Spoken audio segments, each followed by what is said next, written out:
समकालीन हिंदी साहित्य की सुपरिचित और प्रतिष्ठित लेखिका नीरजा हेमेंद्र जी की लिखी हुई कहानी सुनिए, ये दुनिया है मित्र। प्रस्तुत है कहानी मेरी ज़ुबानी। मैं हूँ सीमा सिंह। फरवरी माह समाप्त होने वाला है। अगले माह से बोर्ड की परीक्षाएं प्रारंभ हो जाएंगी। परीक्षा की तैयारियों के कारण कॉलेज में मेरी व्यस्तता कुछ अधिक ही बढ़ गई है। अचानक फ़ोन की घंटी बज उठती है। दूसरी तरफ से एक अपरिचित स्वर ने अपना परिचय बताया। परिचय सुनकर मेरी आंखें प्रसन्नता से चमक उठीं। मेरी इस प्रसन्नता का कारण ये था कि ये फ़ोन किसी अपरिचित का नहीं, बल्कि मेरी अंतरंग मित्र कुसुम का था। एक लंबे अंतराल के पश्चात आज अकस्मात कुसुम का फ़ोन आया था। अतः मुझे कुछ क्षण अवश्य लगे कुसुम को पहचानने में, किंतु जब पहचान गई तो कुसुम से ऐसे अपनत्व से बातें होने लगीं जैसे हमारे बीच 15 वर्षों का अंतराल ही ना आया हो। मैं कुसुम से अब भी उसी बेफिक्री व बेपरवाही व मस्ती के अंदाज में बातें करना चाह रही थी जैसे हम वही पहले वाले युवा दिनों की स्कूल की सहेलियां हों, तथा बातें करते समय फिर से वही बेसिर पैर की सी बेवकूफ़ियों वाली बातें करेंगी जिनका यथार्थ से कुछ लेना देना ना हो, तथा अपनी ही बातों पर उन्मुक्त होकर खिलखिलाकर हंस पड़ेंगी। कुसुम से बातें करके मुझे ऐसा प्रतीत हुआ जैसे इन 15 वर्षों में या तो कुसुम बदल गई है या मैं। हमारे बीच कहीं कुछ तो परिवर्तित हो गया था। हमारी बातों में से छात्र जीवन का वो बेबाक बेलौस सा अंदाज नदारत था, या ये मेरा मात्र भ्रम था। कारण मैं समझ न सकी। मैं तो कुसुम से उसी प्रकार की बातें करना चाह रही थी, अपने युवा दिनों को पुनः जीना चाह रही थी, किंतु बातें हमारे बीच यथार्थ की हुई, घर परिवार व बच्चों की हुई, नौकरी व अपने अपने शहर की हुई। दूरभाष पर मैं उसे समझ पाने में असमर्थ हो रही थी। औपचारिक बातों के पश्चात मेरे द्वारा उससे मिलने की इच्छा प्रकट करने पर कुसुम ने बताया कि अगले सप्ताह किसी कार्यवश वो लखनऊ आ रही है। मुझसे मिलने की उसकी भी तीव्र इच्छा है। उसने ये भी बताया कि लखनऊ में वो मेरे घर ही रुकेगी। इतनी शीघ्र वो मुझसे मिलने चली आएगी, इस बात का मुझे विश्वास नहीं हो रहा था। अर्थात कुसुम अगले सप्ताह लखनऊ आ रही है। ये पूछने पर कि मेरा दूरभाष नंबर उसे कहाँ मिला, उसने बताया कि पत्रिकाओं में मेरी रचनाएं वो पढ़ती रहती है। किसी दिन किसी पत्रिका में मेरी रचना के साथ मेरा पता व दूरभाष नंबर मिल गया, तथा मुझसे बातें करने व मिलने का अवसर उसे मिल गया। अगले सप्ताह कुसुम लखनऊ आ रही है, यह सोचकर मुझे हार्दिक प्रसन्नता हो रही थी। कुसुम मुझसे मिलने आ रही है। कुसुम खेतान मुझसे मिलने आ रही है। मेरा मन कल्पनाओं के पंख लगाकर रोने लगा, किसी अलहड़ नवयुवती की भांति, और सोचने लगा कि मैं और कुसुम मिलकर क्या क्या बातें करेंगे। 15 वर्षों के अंतराल में हमारे जीवन में क्या क्या परिवर्तन आया, क्या क्या घटित हुआ, ये सब हम मिलकर एक दूसरे को बताएंगे। मेरे पास कुसुम को बताने के लिए बहुत सारी बातें हैं। मैं उससे भी सुनना चाहती हूँ उसका हाल, विगत 15 वर्षों की सारी बातें। मन अधीर हो उठा कुसुम से मिलने के लिए। आखिर क्यों ना हो, कुसुम हमारी अच्छी मित्र जो थी। स्कूल के दिनों से कॉलेज तक हम साथ साथ पढ़ते थे।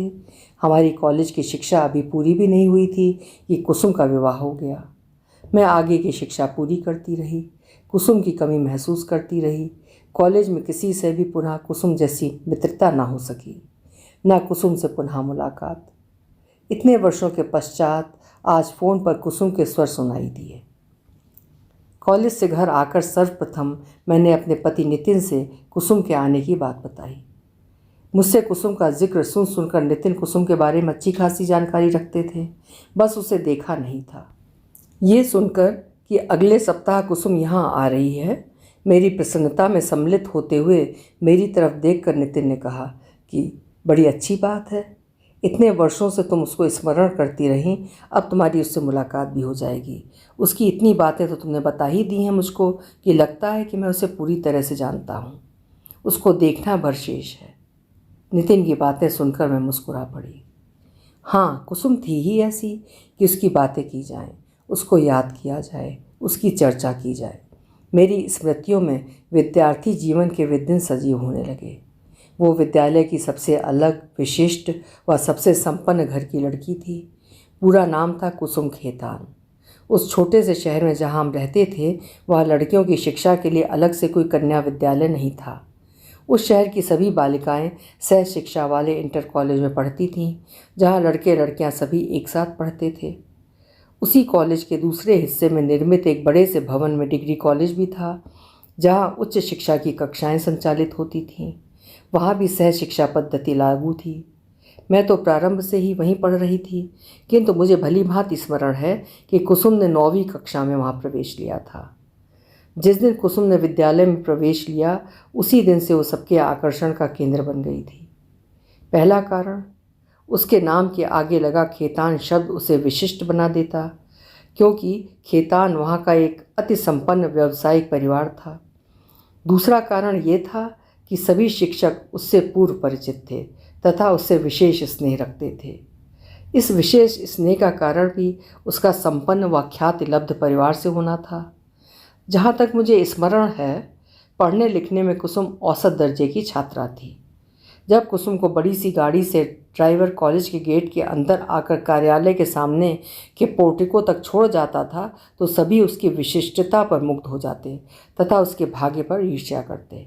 सबकी दृष्टि कुसुम को देखने के लिए उसकी ओर मुड़ जाती। उस समय किसी के पास गाड़ी होना ही विशिष्ट बात थी। फिर कुसुम की गाड़ी तो लग्जरी, कीमती व एक बड़ी कंपनी की थी। दूसरे जिनके पास गाड़ियाँ थी भी तो वो गेट के बाहर खड़ी होती थी। मात्र कुसुम की गाड़ी ही गेट के अंदर तक आती थी। कुसुम विशिष्ट थी तो विशिष्ट ही थी। उसके इर्द गिर्द प्रत्येक वस्तु विशिष्ट थी। कुसुम देखने में बहुत आकर्षक न थी, उसका व्यक्तित्व तो सामान्य था। मध्यम कद, गौर वर्ण, सामान्य नाक नक्श वाली कुसुम के ऊपर के दांतों की पंक्तियों के सामने के 2 दांत हल्के से बाहर की तरफ निकले हुए थे, जिनके कारण उसकी हंसी आकर्षक लगती थी।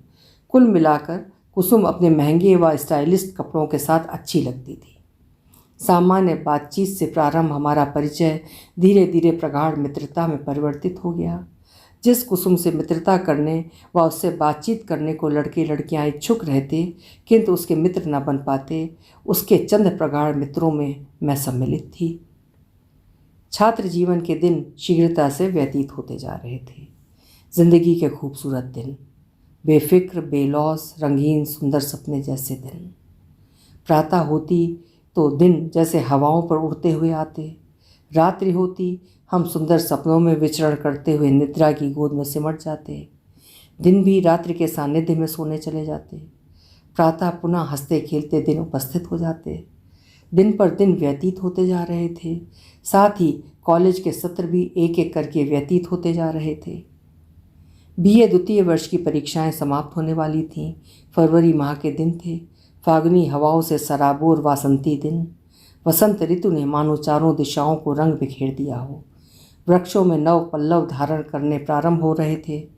रंग बिरंगे पुष्पों से प्रकृति ने अपना श्रृंगार करना प्रारंभ कर दिया था। उस दिन मैं किसी कार्यवश दीदी के साथ कुसुम के घर के सामने से गुजर रही थी कि मेरी दीदी ने एक बड़े से घर की ओर संकेत करते हुए कहा, वो देखो तुम्हारी मित्र कुसुम का घर। मैंने पहली बार कुसुम के घर को देखा था। कितना बड़ा, कितना भव्य, किसी काल्पनिक महल के सदृश। बड़े से लोहे के गेट की दरारों से दिखाई देता कुसुम के घर के अंदर का कुछ हिस्सा, जैसे कि बड़ा सा लॉन जिसकी हरी घास किसी मखमली कालीन सी प्रतीत होती, फूलों से सुसज्जित क्यारियाँ जिनमें रंग बिरंगे गुलाबों के पौधे करीने से लगे थे। फूलों की कुछ किस्में ऐसी थीं जो प्रथम बार मैं कुसुम के लॉन में देख रही थी। बहुमूल्य पत्थरों से बने कॉरिडोर व झाड़ फानूस। गेट की दरारों से दिखते कुछ हिस्से को उत्सुकतापूर्वक देखकर मैं उसके पूरे घर की भव्यता का अनुमान लगा रही थी। इतना भव्य व आकर्षक घर उस छोटे से शहर में कम ही थे। ये तो खेतानों का घर था। मैंने लोगों से चर्चा करते सुना था कि इनकी अन्य शहरों में भी बंगले, फैक्ट्रियाँ व मिलें हैं। उस दिन के पश्चात मैं जब भी कुसुम के घर के सामने से निकलती, एक दृष्टि कुसुम के घर की तरफ अवश्य डाल लेती। कुसुम का घर बहुत आकर्षक लगता था मुझे। कुसुम से मेरी मित्रता प्रगाढ़ होती जा रही थी। मेरे पिता उस शहर के प्रतिष्ठित चिकित्सक थे। मेरे परिवार के अन्य लोग भी उच्च शिक्षित थे व अच्छे पदों पर नौकरी करते थे। संपन्नता में तो नहीं, किंतु मुझे लगता कि शिक्षा की दृष्टि से मेरा परिवार कुसुम के परिवार से आगे था। इस बात पर मैं स्वयं को कुसुम से भी सर्वोपरि समझती थी। कुसुम को भी मेरे परिवार की ये विशिष्टता पसंद थी, तभी तो वो कॉलेज की किसी लड़की के घर नहीं जाती थी। मेरे घर उसे आने की इजाज़त थी और वो अवकाश के दिनों में कभी कभार मेरे घर आती थी। जब भी वो मेरे घर आती, मेरे घर के छोटे से लॉन में लगे एकमात्र अमरूद के पेड़ पर से कच्चे पक्के अमरूद तोड़कर हम बड़े चाव से खाते, बैडमिंटन व सिकड़ी खेलते। कुसुम को इन सब में बड़ा आनंद आता था। सारा दिन खेल कूद व गप्पे हाँकने में व्यतीत हो जाता। मेरे 6 भाई बहनों के साथ कुसुम की खूब मित्रता हो गई थी। कुसुम अपने माता पिता की इकलौती पुत्री थी। उसको देखने से आसानी से समझा जा सकता था कि अपने परिवार की अत्यंत दुलारी बेटी है। नौकरों चाकरों व सुख सुविधाओं के बीच रहती थी वो। उसके 2 भाई थे जो उससे बड़े थे। इधर कई दिनों से आते जाते मैं देखती कि कुसुम के घर की साज सज्जा हो रही है। बहुत ही भव्य तरीके से उसके बड़े से घर को सजाया जा रहा था। मैं आते जाते उसके घर की भव्य साज सज्जा को अपलक देखती। कुसुम कई दिनों से कॉलेज नहीं आ रही थी।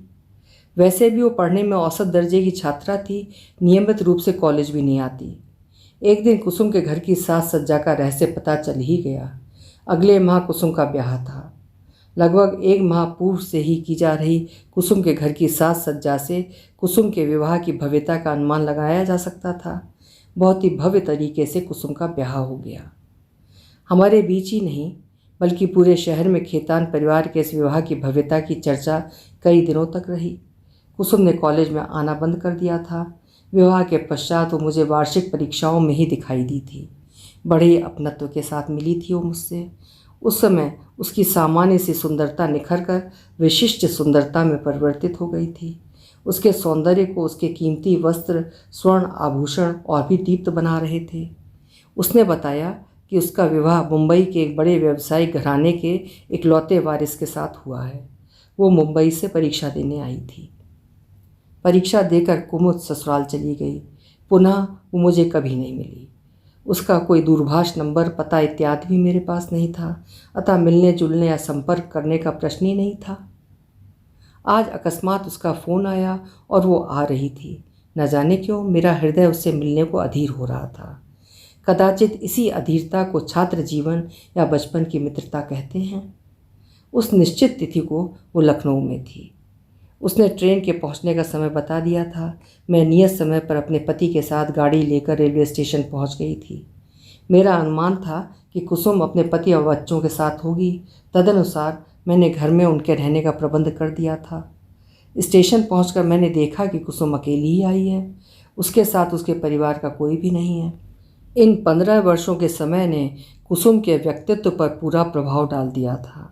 धूमिल पड़ता चेहरे का सौंदर्य, कुछ कुछ निस्तेज होती आँखें व अधपके से बाल, विगत दिनों के एक एक पल उसके चेहरे पर अपनी उपस्थिति दर्ज करते चले गए थे। कुल मिलाकर काफ़ी बदली हुई सी थी कुसुम। मुझे देखते ही उसने प्रगाढ़ता से मेरे दोनों हाथों को पकड़ लिया। मेरे पति को देखकर अभिवादन में हाथ जोड़ दिए। पूरे रास्ते भर कुसुम मुझे देखकर मुस्कुराती रही, मैं उसे। उसने अपनी तरफ से वार्तालाप का प्रयास नहीं किया, चुपचाप बैठी रही।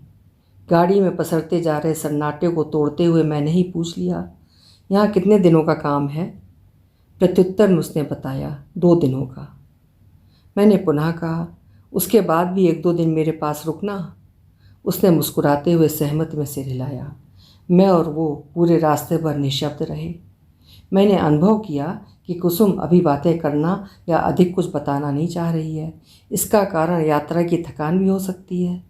नितिन भी चुपचाप गाड़ी ड्राइव करते रहे। यूँ भी हम 2 मित्रों के मध्य उनके कुछ बोलने की गुंजाइश कम थी। घर आकर कुसुम कमरे में चली गई। कुछ समय बाद फ्रेश होकर मेरे पास रसोई में आकर खड़ी हो गई। मेरे मना करने के बाद भी रसोई के कार्यों में हाथ बटाने लगी। मुझे बुरा लग रहा था। इतने धनाढ्य नौकरों सेवकों से भरे परिवार की लड़की मेरे साथ रसोई में क्यों खड़ी है? किंतु कुसुम के कार्य करने के हट के समक्ष मैं विवश थी। बहुत अधिक कार्य भी नहीं था। मेरे परिवार में मैं, मेरे पति, मेरे 2 बच्चे, जिनमें 9 वर्षीय मेरी बेटी तरुणी व 7 वर्षीय बेटा सार्थक था। अतः कार्य की अधिकता न थी, किंतु कुसुम रसोई में मेरे साथ ही खड़ी रही। अब जबकि कुसुम यात्रा की थकान से तरोताज़ा होकर मेरे साथ थी, मैंने भी कुछ दिनों का अवकाश ले रखा था। मेरी व्यस्तता कुछ कम थी। मैं कुसुम के जीवन, विशेषकर वैवाहिक जीवन के बारे में सब कुछ जान लेना चाह रही थी। न जाने पुनः कुसुम से कब मुलाकात हो सके। अतः मैंने ही प्रारंभ किया बात। कुसुम ने तो जैसे खामोशी की चादर ओढ़ ली थी। बच्चे कहाँ हैं? मैंने उसकी तरफ देखते हुए पूछा।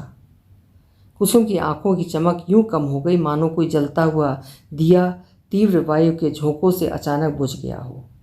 क्षण भर को मुझे लगा कि जैसे मैंने कुसुम के परिवार और बच्चों के बारे में पूछकर अपनी सीमाओं का अतिक्रमण कर दिया हो।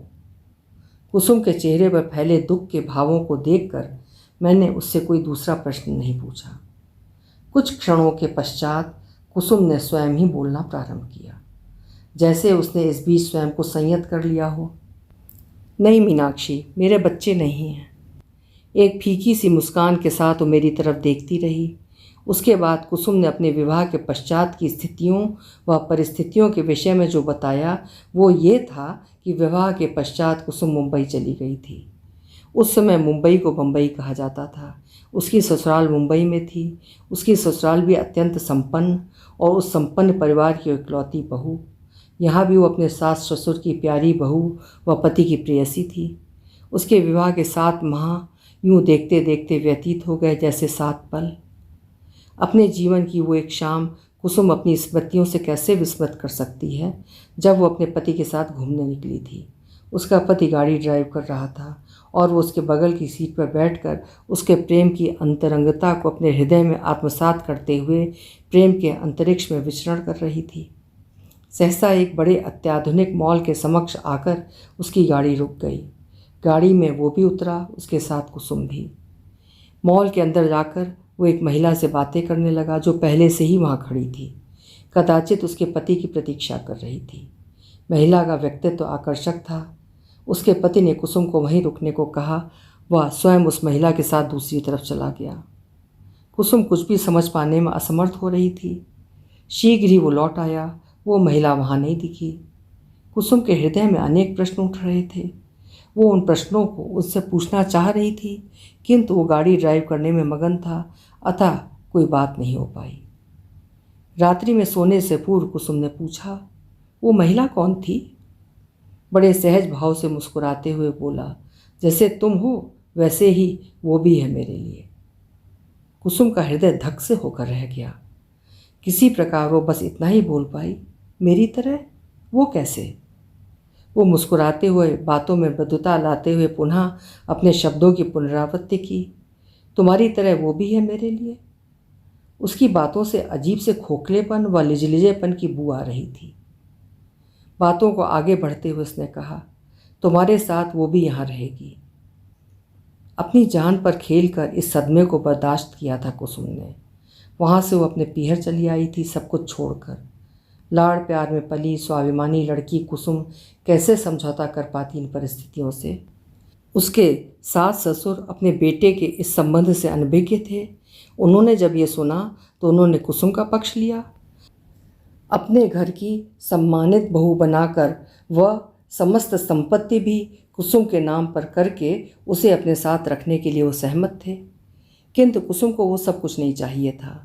उसके आत्मसम्मान को वो सब स्वीकार नहीं था। वो वहाँ से चली आई, वह अपने पिता के घर रहने लगी।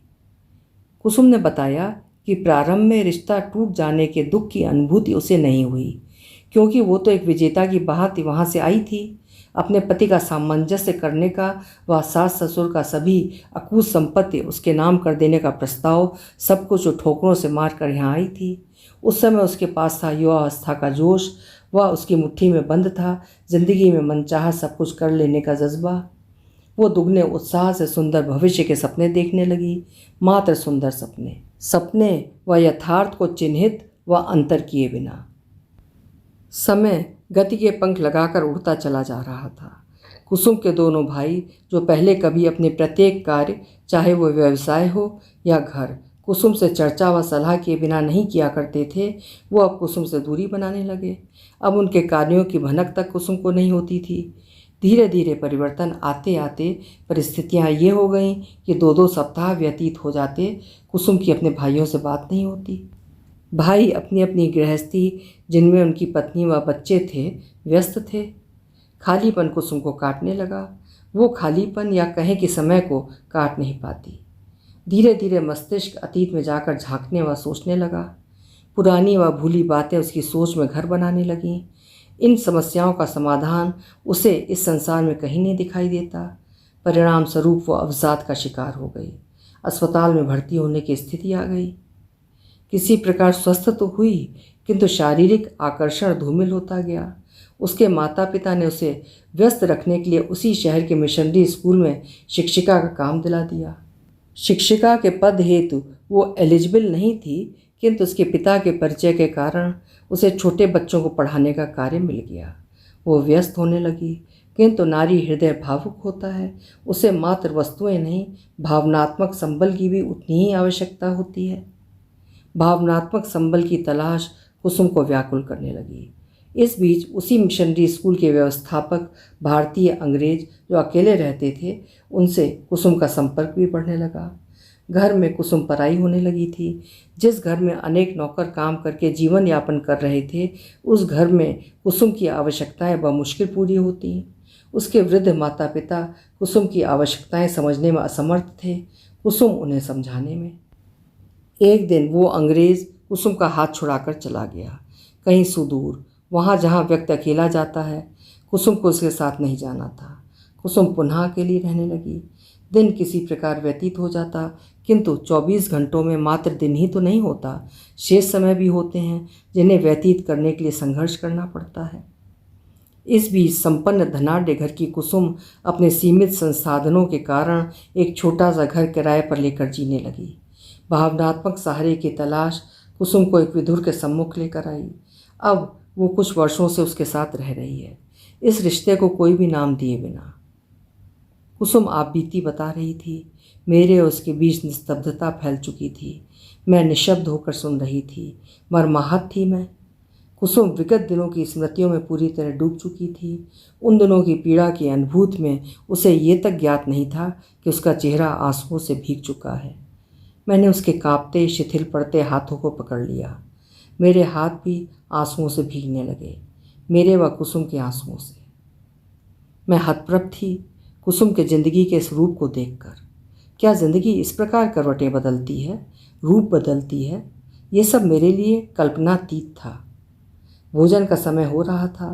पीड़ा की अनुभूतियों में डूबे मेरे चेहरे को देखकर मेरे हाथों से अपने हाथों को अलग करते हुए कुसुम मुझसे पूछ बैठी, बताओ मीनाक्षी, मुझसे कहाँ पर गलती हुई?